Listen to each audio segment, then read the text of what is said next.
When I was in seventh grade, I had glasses, I had buck teeth, braces, headgear, and I was terribly thin. My girls in seventh grade were awkward, knobby-kneed. They also wore glasses, and I just remembered seventh grade was not my favorite year. Lots of social drama and tough times. This is a time of life for young girls that is particularly sensitive, and it's a time for self-esteem development and body image development. And so that's what we're talking about today on the Nourish Child. This is episode number 122, and today on the show is Dr. Charlotte Markey, author of the Body Image Book for Girls. We talk about everything under the sun, from use of makeup to cosmetic surgery, bodily functions to family environment. She's teaching us how to support our tweens and teen girls before body dissatisfaction sets in. Welcome to the Nourish Child Podcast, a show about childhood nutrition, feeding kids, and dealing with the ups and downs of growing a healthy child. Here's your host, registered dietitian and childhood nutrition expert, Jill Castle. Hey friends, you're listening to the Nourish Child Podcast, episode number 122. I'm Jill Castle, your host. Today, I am delighted to have Dr. Charlotte Markey on the show. She's a professor of psychology and founding director of the Health Sciences Center at Rutgers University in Camden.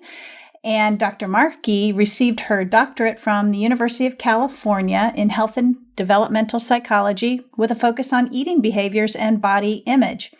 She has published nearly 100 book chapters and journal articles in peer-reviewed journals, and she's the author of the Body Image Book for Girls, Love Yourself and Grow Up Fearless. This is her third book, and she's talking today with us about this topic.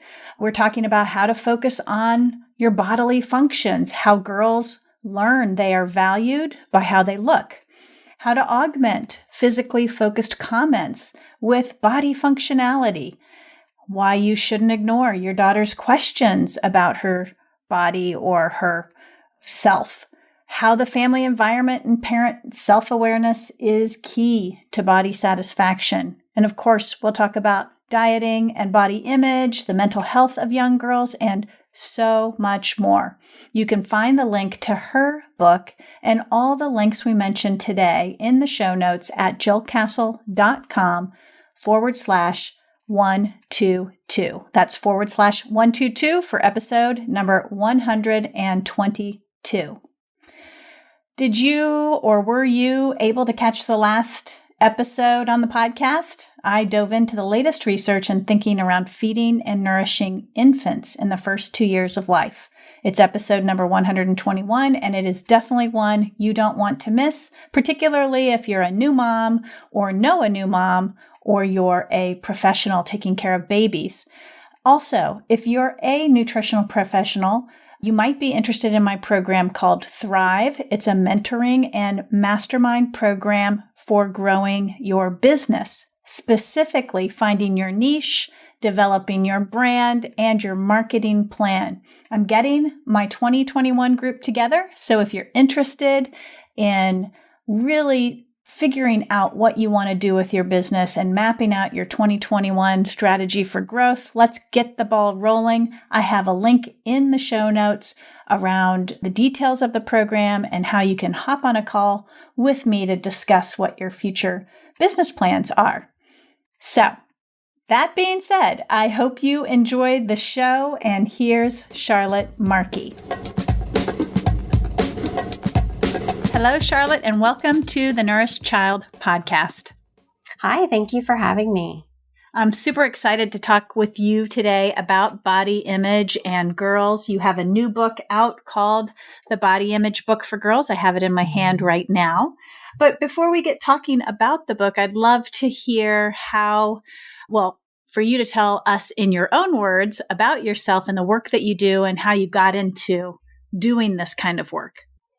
Yeah, well, growing up, I was a dancer, and I lived in a world where thinness and your body was just incredibly important, and everyone was obsessed. And that is just not the world I wanted my own daughter to grow up in. So I've been interested in this topic since I was a child. And, since then, of course, I've gone on to become a psychologist and a professor and a research scientist. And I've been studying body image and eating behaviors for almost 25 years. So the advice I offer is very much evidence-based. But I think just that personal experience from early in life is still part of what fuels my interest. Mm-hmm, mm-hmm. And I'm sure many parents out there, I know for a fact, many parents that listen to this show who are concerned about nutrition and feeding their kids and raising kids who have a healthy relationship, not only with food, but with their own bodies as well, that this is a topic that even in my own years of practice as a registered dietitian who focuses on children, this topic comes up a lot. I want my daughter to have a good body image. I didn't have a good body image growing up, and I don't want my daughter to experience that as well. When you think about, and your book, the body image book for girls, really is written for a girl, not for the parent, not for, the healthcare professional. It's really written for girls, right? Yeah, the goal was to write this book for girls because I really feel that if we can get to girls before body dissatisfaction takes root, then we can set them up for success in a variety of realms. And this is, really an important issue. A lot of parents I've talked to also had their own personal experiences. And so they have concerns about their children.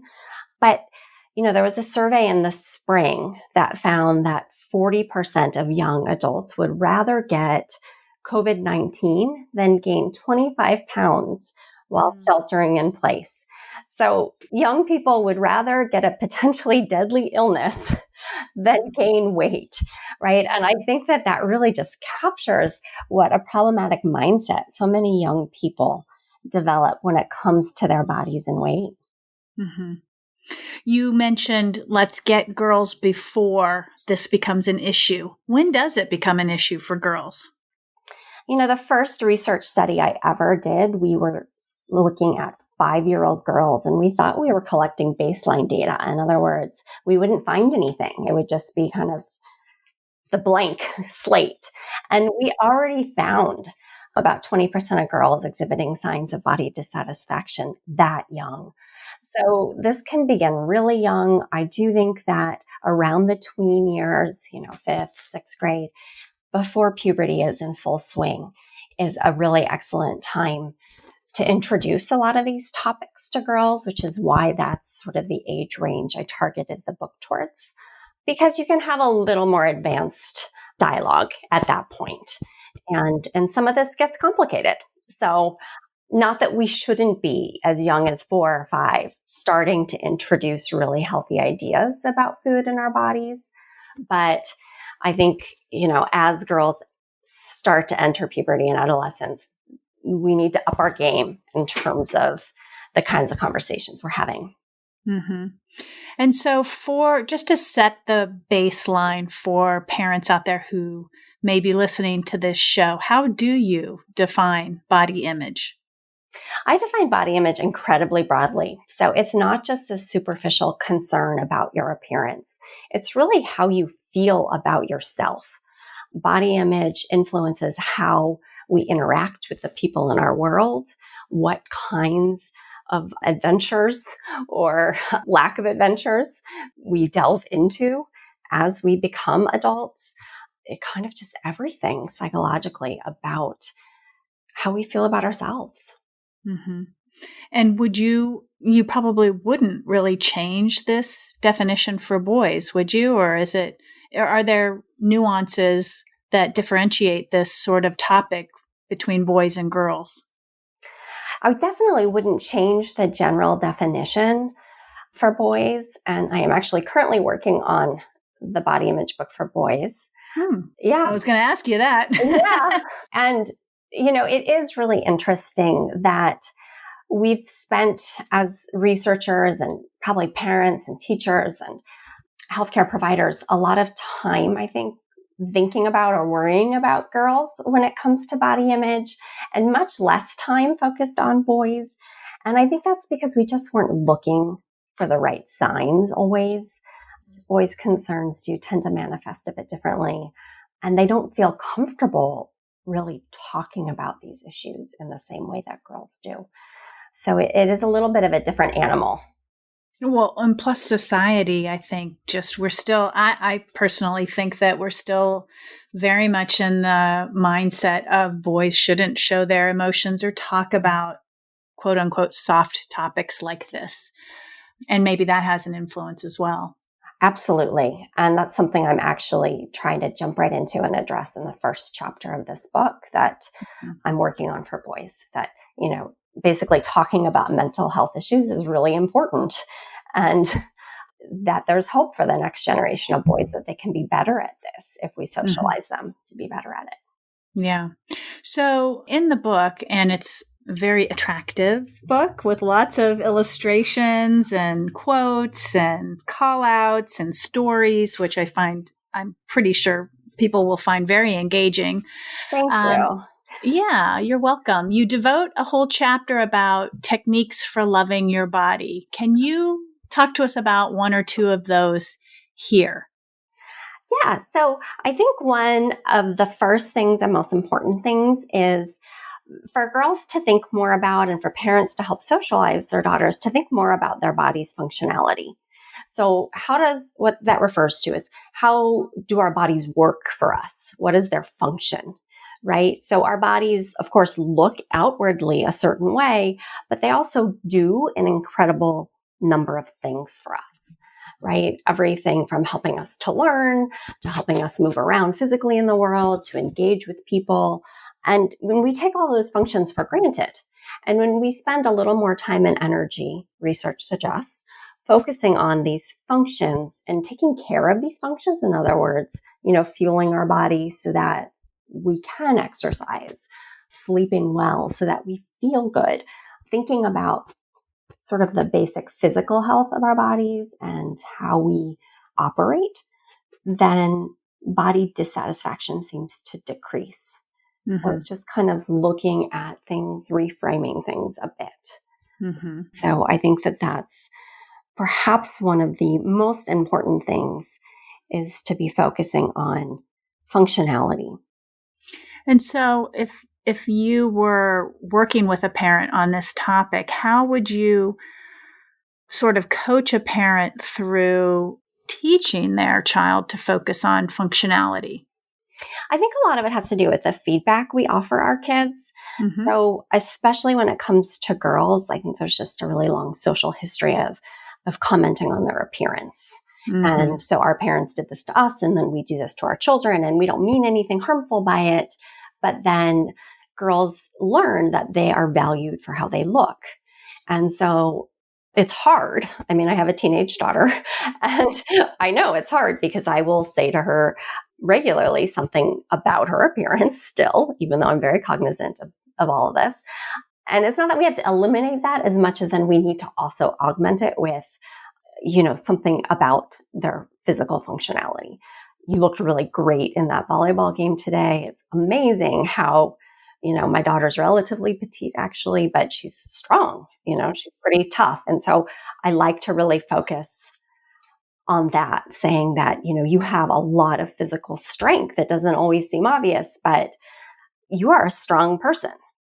And so I think just turning some of the discussion, if not all of it, some of it at least. Yeah, I like how you said you can't eliminate those comments, but you can augment them. I think that was a really good way to say it. I remember I have 4 children, and my older 3 are all girls. And when they were young, people would say, "Oh my gosh, they're so beautiful," or "They look like triplets. They look so much like, I don't know, always compliments about their appearance." And I used to augment that with, "Oh, she's really smart," or "She's really devoted and loyal friend." I would always try to find something that was not appearance related to really like, so my daughters would hear that there was something else besides their appearance, but also for the person who was delivering that message in their presence to see that, we don't always just focus on the way our girls look. We actually like to focus on how smart they are, how loyal they are, how devoted to their friends they are, or, something that's not appearance related. And that takes a lot of effort as a parent to have the presence of mind to do that, I think. It is effortful. And I love everything you're saying. I completely agree with it. It's definitely what I've tried to do in my own home. And, it doesn't mean that you do it every day. Right. I think it is tricky as girls become teenagers and they become a little more interested in fashion often, or what their friends are wearing. And they're kind of just a little more observant of those things that, like you said, you can't necessarily ignore it because, if my daughter says like, well, what do you think about this top? And I just ignore it, then that also sends a signal, right? Right. That complicated. Right. I mean, that sends a signal that like, I don't like it, or I don't want to talk to you, or right. That's not perceived in a positive way either. And so I think, it's really tricky. Parenting is so humbling. I would try to say like, oh, it's nice. That's great. And then try to change the subject, or what are you doing with your friends today? Or, I love what you've done with your room, or, just try to take the conversation in a direction that's not all appearance focused. Because we do want our girls just to know that they're worth so much more than that they're funny, that they're smart, that they're good friends, that they have good personalities, that they're not just a pretty face. There's more to them. Yeah, for sure. There's so many different things that contribute to one's own body image. What are some of the things that you see as strongly contributing, either good or bad, to a girl's body image? Yeah, I mean, I think one of the first things is really their family environment. And I think that parents, as we've been saying, need to be sort of self-aware if they want to raise body positive girls, because we really are the front lines. Our children often, I'm sure you've had plenty of experience with this, Jill, often act completely uninterested in us. Yes. But that doesn't mean that they're not watching and that they're not learning from us. And so they learn how to regard their own bodies based on how we treat our bodies and how we talk about ourselves. And so we really need to commit to not doing things like looking in the mirror and saying, oh, I look so fat, or I can't believe I ate that, or, I have to lose X pounds before that wedding. Because then we teach our kids that these are all acceptable behaviors and these are things to worry about. So we really need to be kind of on top of what we're doing. Our own stuff. Yeah. And that requires, I guess, looking back a little bit. Yeah. And I don't mean that as a criticism of anyone who feels like they have their own stuff, as you put it. I think most of us do. I know I do. I do. Yeah. It doesn't mean that like we have to be perfect. It just means that in some ways almost that we just want to project our best self for them to see and kind of hope that we grow into that best self too, I think. Yeah. Aside from the parental or family environment, what else out there has a strong influence on a girl's developing body image? Well, I think that, the beauty industry, the diet industry, and just advertising, social media, we're all inundated with all of this to the extent that it's like, we're fish in water. We almost don't realize that it's coming at us from all directions sometimes. There are so many plans and products, and, most of it is about selling us something. There are so many ways that people can make money by convincing us that we need to improve ourselves. And the marketing starts at a young age. So it's not just to adults, it's to kids. And so I think that trying to help teach our kids some media literacy so that they're aware that a lot of what they're seeing is in fact an advertisement, and teaching them that, as we've been saying, they are more than a pretty face, that they don't need to look any certain way, and that looking any certain way is not necessarily a prescription for happiness. Mm-hmm.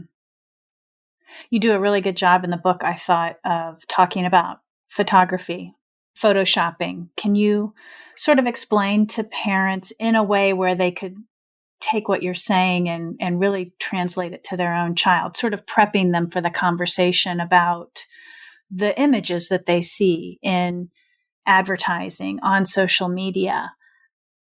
What's going on with those images, like those photographs?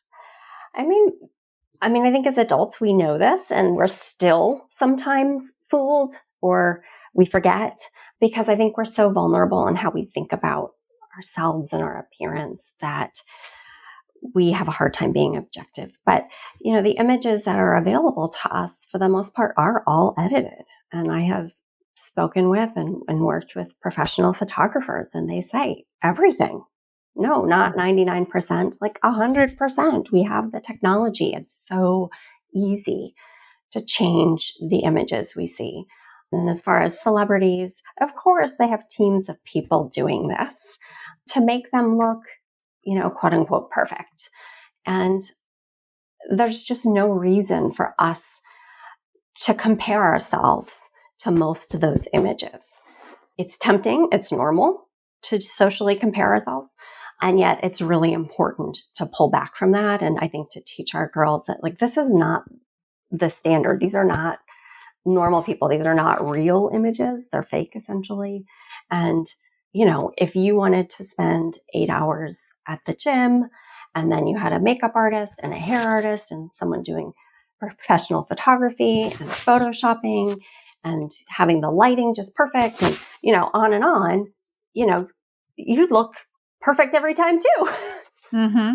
And making all your food. And making all your food, of course, right? I mean, but I think rather than feel discouraged by that, I think that most of us can frame that in a way that's actually very encouraging. I often think to myself, wow, that would be kind of a hollow existence if that's what I spent most of my life doing, basically focusing on making myself look good. There are so many things I want to do with my life and I want to teach my kids. And I hope the book helps to teach other kids that there's just so many ways to spend your energy and your appearance should not be the top one. Yeah, I 100% agree with that. I oftentimes tell my kids, you're here for a reason. I don't know what that reason is, but I don't think it's like being a social media star. Right. There's purpose behind your life. And, for some of us, it takes us a long time to figure out what that purpose is. But I think there is a purpose for every life here. And I think that's an important message for kids to hear too, that, not everything, if your purpose is to be an actor and the most beautiful model on the planet, great. Yeah. But that's not everybody.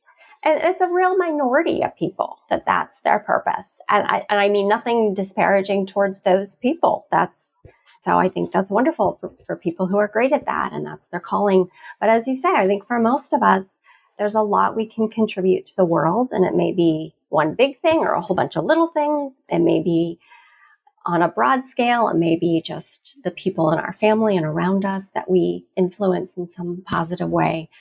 But if we're spending all our time in front of the mirror, primping and changing our clothes and whatever else, that's real time. That's time that will detract at some point from contributing to the world in other ways. Mm-hmm. Let's talk a moment, because you hinted on this a little bit earlier in the conversation, and I've always found this to be a blurry line, and I would love to hear your take on this and your advice about it. And that's the topic of, caring about your appearance versus caring too much about your appearance. Like I want to look nice. I want to look groomed. I want to be clean.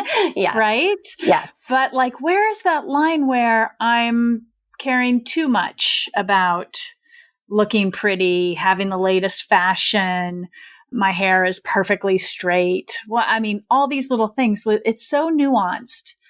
What's your perspective on that? And what kind of guidance can you give parents around that topic? Yeah, that's an excellent question. And it's something I think a lot about. And when I said that I wrote the book for girls as they were becoming tweens and teens because some of these issues get complicated, this is exactly the sort of thing that I mean. Like, this is something I think that is really hard to explain to a 5 or 6 year old, but that, an 11-year-old or a 12-year-old can start to grasp. And of course, many adults can't totally grasp it. So, body image scientists refer to sort of what's good for you in terms of investment in your appearance as adaptive appearance investment. And it's not like there's a certain amount of time or a certain number of, protocols that count as adaptive per se, right? I think that people have to kind of figure out where that is for them. And as long as there isn't any real risk associated with the things they're doing in terms of their physical or psychological health, then we can still probably call it adaptive appearance investment. And certainly, hygiene practices like showering and brushing your hair and brushing your teeth and maybe even applying moisturizer, all of that I think is just really benign and really safe. And then it gets trickier when it's, makeup. Well, how much makeup? And hair color? Well, how much, of that? And I think, again, it's all pretty benign. So, okay, if that's something you enjoy doing, if you feel better about yourself, if it's something that doesn't feel like a drag to you or that you have to do, great. And then, sort of at the other extreme is like cosmetic surgical procedures. It's not to say that there isn't maybe a place for some people for those sorts of things.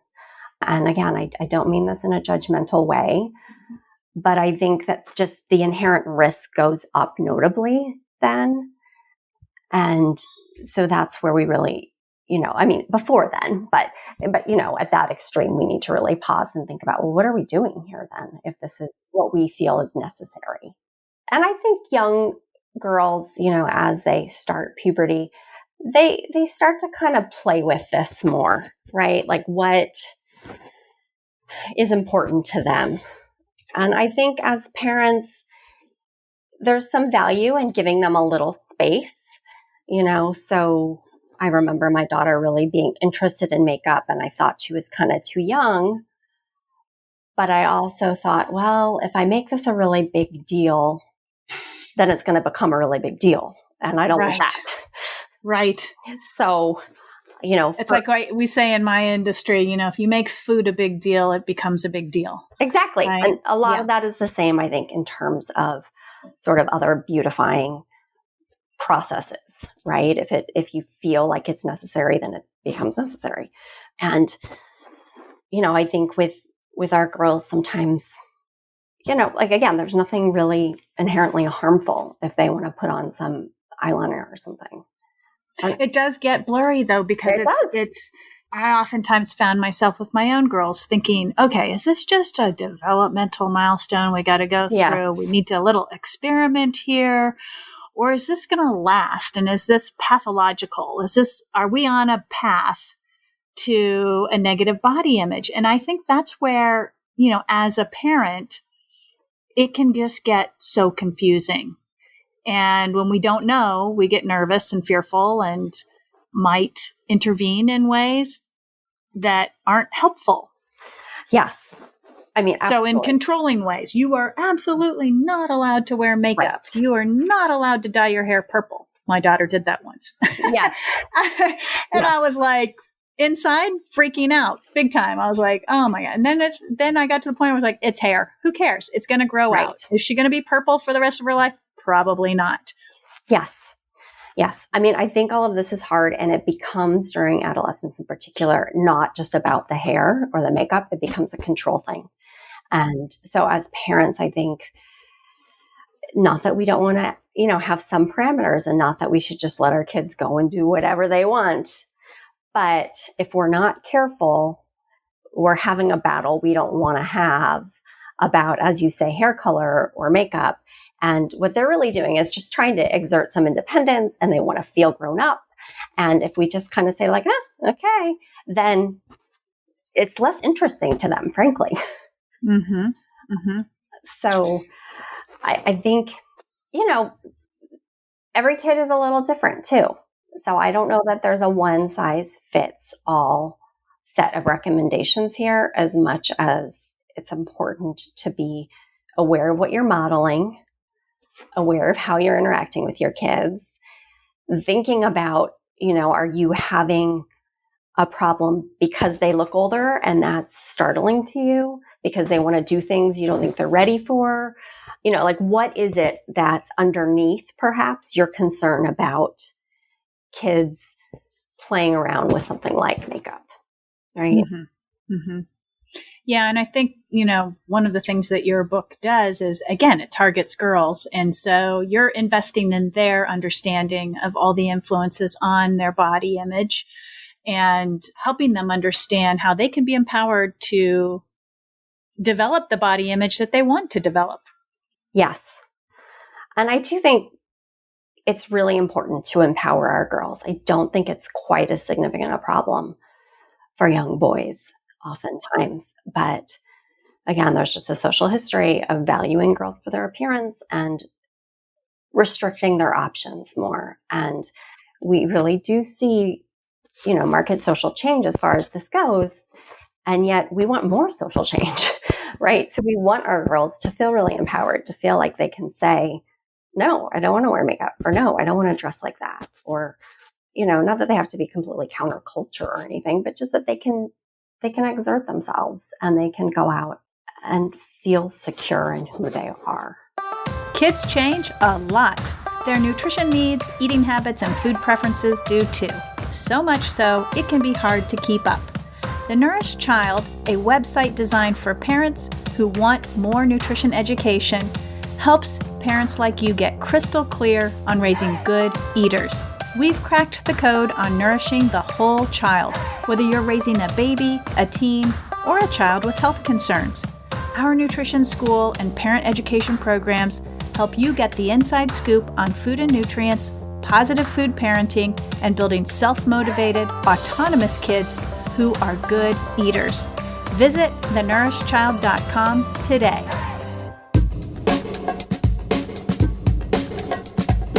So let's jump to the topic of dieting and body image. And can you coach the listeners through what you see as the connection between dieting and body image?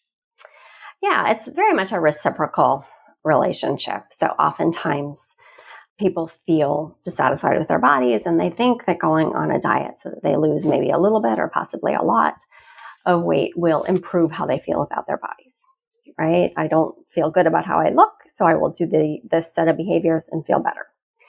Unfortunately, there's also just so many messages about dieting in popular culture that many young people, especially girls, grow up feeling like this is just normative and something they should be doing. They should be avoiding carbs, or they should be skipping breakfast, or whatever it is.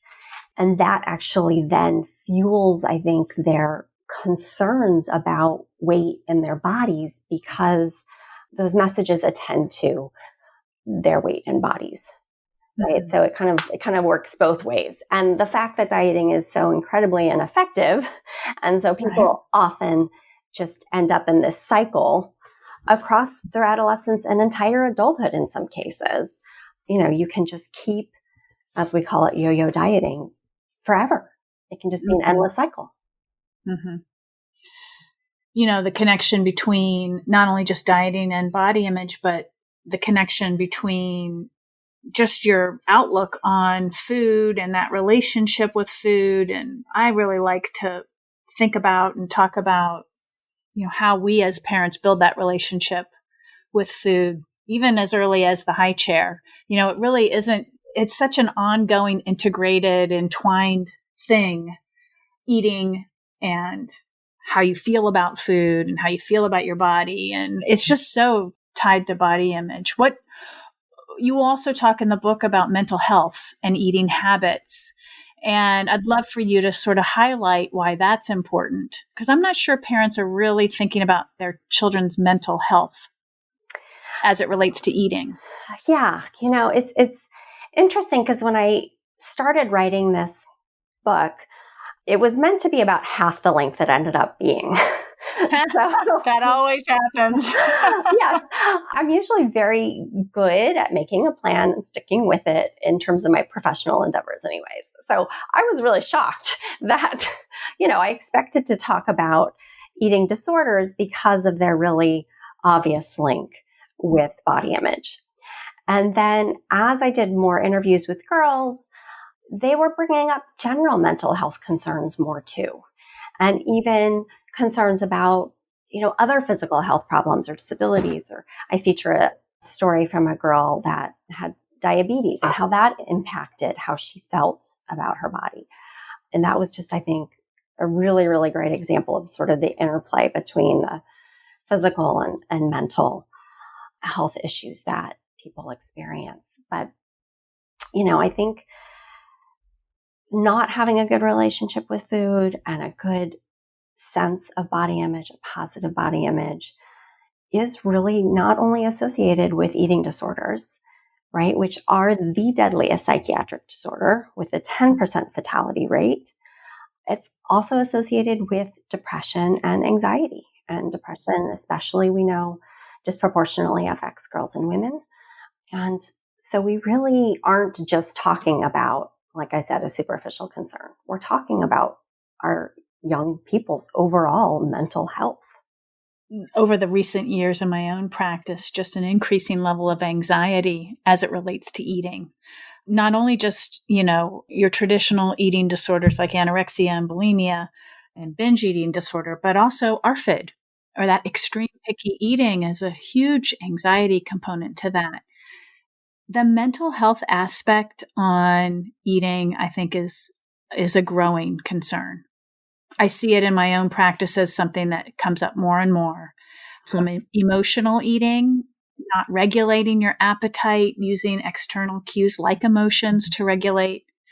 I just think that we use food. We use food to soothe and satisfy the emotional gaps, I guess, if you will. You probably know more about this than I do. And it's really an interesting area of nutrition and psychology, I think, that we'll see more on in the future. Yeah, I agree 100%. I do think that, people have some misunderstandings sometimes about what food can actually do for them in terms of being emotionally soothing. Emotional eating does not typically make people feel better. So right. It's not to say that, you can't have a glass of wine to celebrate or because you had a bad day either, or that you can't have a half container of ice cream because you had a bad day or to celebrate, but just that food is limited in terms of how soothing it actually can be.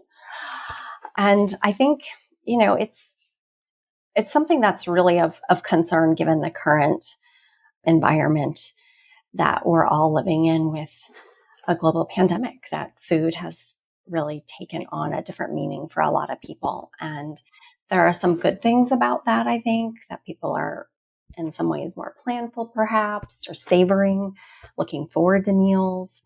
But I think that, using food as a crutch, so to speak, is very real also, because there's just a lot of anxiety, there's a lot of unknowns, and people are at a loss. So I say this again without judgment. I think that it's just, these are difficult days for many, many people, and food is part of that. Yeah. And, it also, a question pops up in my mind as you were saying that, what do we know, or do you know anything about, this pandemic and its influence on body image, and even the whole, Black Lives Matter, marginalized populations, what is the impact on their body image without COVID and with COVID? I mean, that's the question that's popping in my head right now. Yeah. I mean, I think that there has been a certain amount of increase in anxiety concerning food, especially for people who feel very quarantined. So, and a lot of the United States currently, for better or worse, people seem to be out and about more.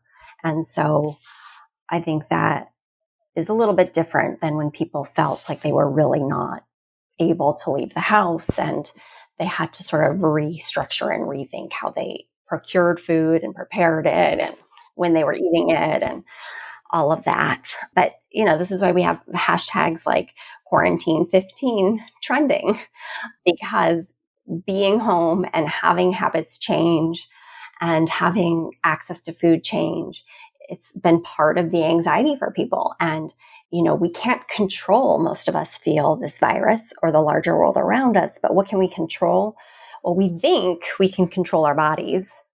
And so it becomes in some ways an easy target, I think, for many people, and a way to sort of channel some of the anxiety, and not necessarily a healthy way, right? Because I'm not positive that most of us think really in the midst of a pandemic that gaining a few pounds is like the worst problem to have. Mm-hmm. But for some it is. And I know for some, they've also viewed the pandemic as a way to take off those pounds that they haven't been able to take off. Yeah, it's interesting. I think that I'll be really curious to see what the data look like, months and years from now.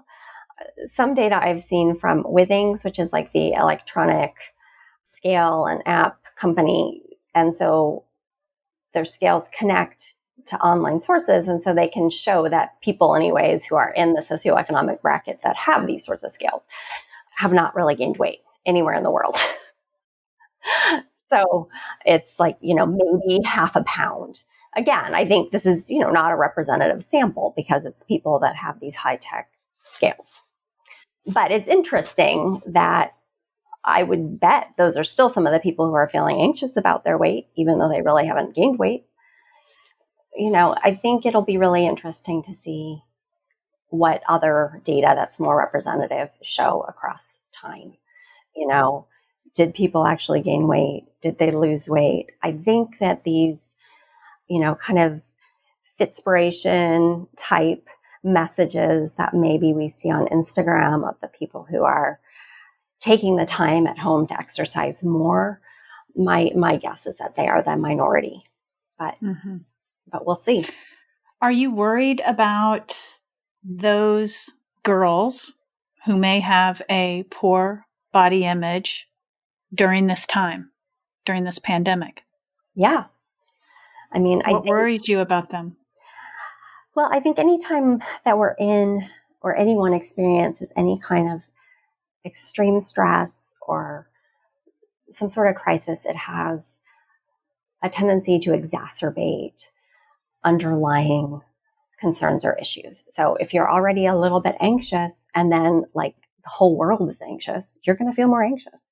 If you're already kind of dissatisfied with your body and you're used to having sort of maybe set routines that maybe in some way serve as coping mechanisms, or you eat certain foods or whatever, and then all of a sudden all those things are off the table because maybe you can't get that food or you can't go to the gym anymore or whatever, then I think that some of those underlying tendencies are going to be exasperated. And I think also just in the beginning, especially, that people were afraid to even go to regular doctor's appointments or maintain maybe necessary therapy appointments, or, there's that piece of this that I think we'll know more about across time. But there's all sorts of both physical and psychological health ailments that I suspect are not getting the attention they need. Mm-hmm. I suspect that too. And it will be interesting to see what that data shows a year or 5 years out of this. Did we see eating disorders spike? We know we're seeing data that shows that obesity is spiking. Yeah. So as an author, myself, there's always like a purpose for writing a book. There's always like a story, a little hook that is meaningful. What do you wish you knew when you were younger about body image? Gosh, everything. I feel like I knew so little. I was born and raised in the Midwest. I felt like the most naive thing. And as a 50-plus-year-old woman, I think that was the biggest blessing I ever had, actually. Well, I mean, I feel like My focus as a dancer was just so singular. And I actually was thinking about this the other day. I had a cousin who was about my age, and I remember her saying to me, even if you don't feel good about how you look, you can feel good about so many other things. And I remember thinking like, no, you can't. Like I couldn't even internalize that really basic, really meaningful message because I was surrounded by so many people, I think, that it was just of utmost importance that you looked like a dancer. So I really think, it's sort of a strange message that I want young people to appreciate, which is that in so many ways, how your body looks doesn't matter. Right? I mean, you write a whole book about body image, you would think that you really. And the end, the bottom line is, doesn't really matter. Right. I mean, but I'm sure like we were saying about food earlier, that in so many ways, it's not that important, or it shouldn't be that important, or it shouldn't be what occupies all your mental space. And so it's like I have almost 200 pages worth of book here to try to convince you not to worry about this. So I appreciate a lot of irony in that. And yet also, my goal in writing the book was just to provide girls with evidence-based information. There's so much misinformation, as you know, about nutrition and our bodies and our health out in the world. And everything from my chapter that does focus on nutrition, where I want girls to understand that it's okay to eat sugar. It's okay to eat carbs. It's, none of this is going to kill you. Here's the basic sort of nutritional piece of it. Everything from that to in the physical activity chapter, where I also then bring up sleep. It's really important that you sleep, right? So in some ways, I want this to be like a manual for all of mental health, not just, feel good about your body, but feel good about yourself and take good care of yourself, because, we only all get this one body for the rest of our lives. That's it. Mm-hmm. We have to take care of it, and we have to learn how to do that. And otherwise, you can start to fall apart a lot sooner than you expect. Mm-hmm. It's true. It's true. I think back on when I was growing up, I used to babysit for somebody, and the mom was always on a diet. And I remember thinking why would you want to avoid food? I loved food, and my family loved food, and there was always lots of food. And my mother didn't diet. My father didn't diet. There was really no talk about food. It was just food is food. Here's dinner. Sit down and eat. Yeah. Don't complain. Right. Clean your plate. Right. Well, I did have the clean your plate club. But, yeah. Well, that was a generational problem. but food was not made. It was not a big deal. And dieting was not something we ever talked about. And as I said earlier, that naivete that I had growing up about, I didn't know what a diet was. I didn't know anybody with an eating disorder. I didn't know any of that. I felt very sheltered, and that was probably a blessing for me. Yes. In a lot of ways.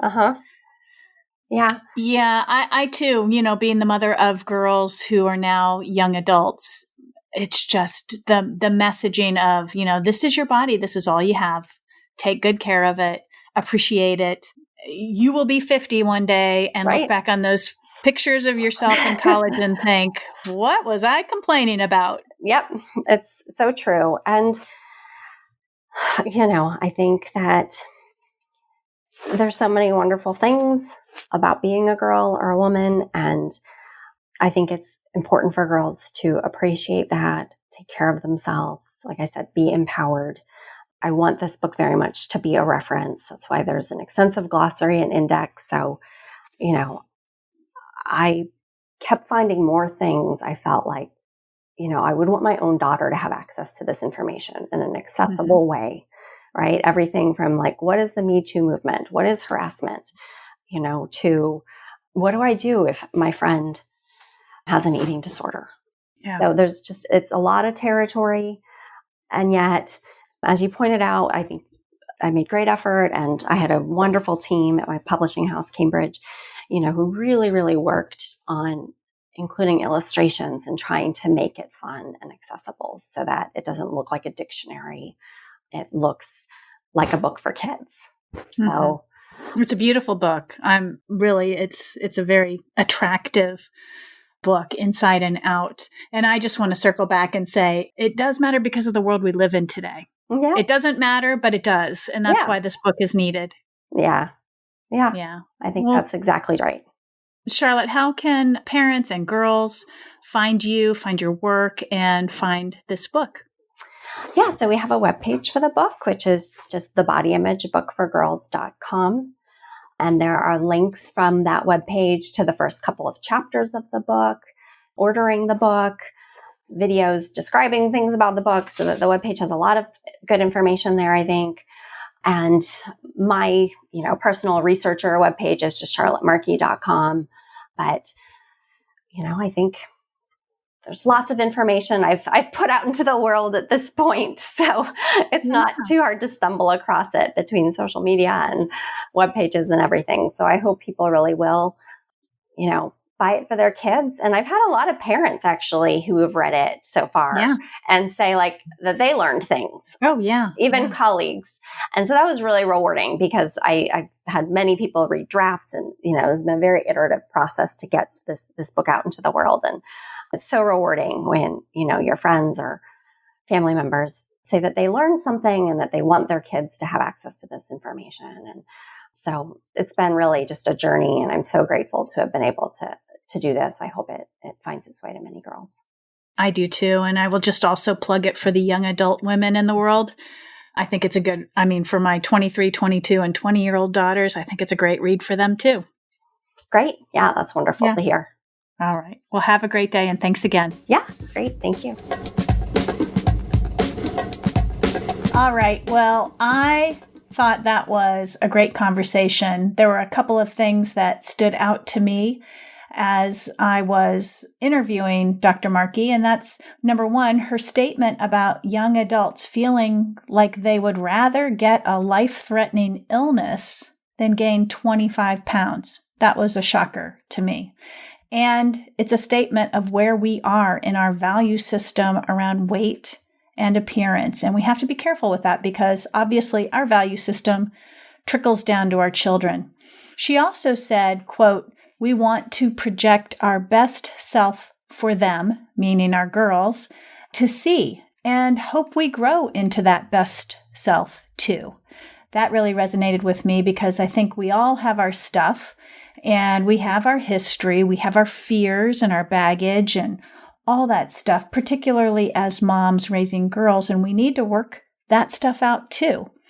I think it's okay to fake it until we make it ourselves. And, I can say that raising my own girls, 3 who are now in their 20s, I was doing the best that I thought I could do. And, I remember fiercely protecting them when people would comment on their looks, and I would direct or redirect the comments to highlight one of their personal characteristics or qualities that I thought was much more valuable than, how they looked on the outside. I also remember saying to my girls, your looks will fade. You'll get old. You'll get wrinkled.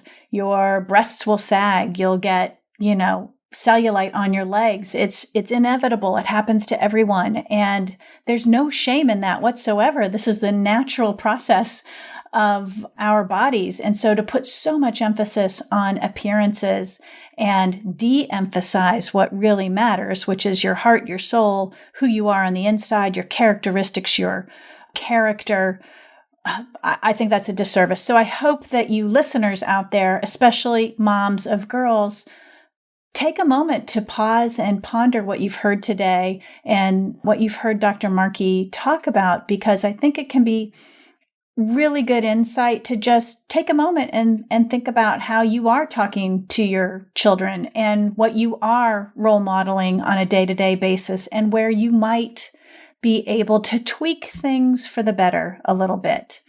I also hope you run out and get her book, The Body Image Book for Girls. The links for that are in the show notes. You can get your copy ASAP. I'm curious, though, what resonated with you. I'd love to hear your thoughts on this show. You can sound off on the Nourish Child Facebook page. Let us know what you're thinking, what struck you as important. Also, if you're not on my newsletter, I've included a link in the show notes as well there where you can get on my Monday morning newsletter. It's called The Munch, and I talk about all different kinds of topics. And it's different and fresh writing from me on a weekly basis with, relative links to help you be a better feeder and nourish your child better inside and out. If you did enjoy this show, please be sure to pass it on to a friend or a loved one. You know what they say, sharing is caring. You can subscribe to the show on iTunes or anywhere you listen to podcasts. And while you're there, you can rate and review the show too. This will help other parents find the show, find the information for nourishing their own child inside and out.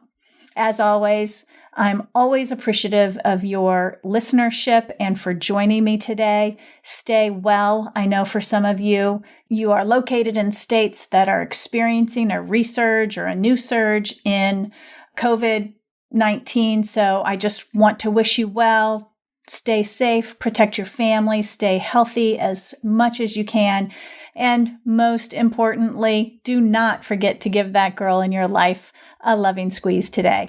Bye for now. Thanks for listening to the Nourish Child podcast, where the #1 goal is to help you grow a nourished child inside and out.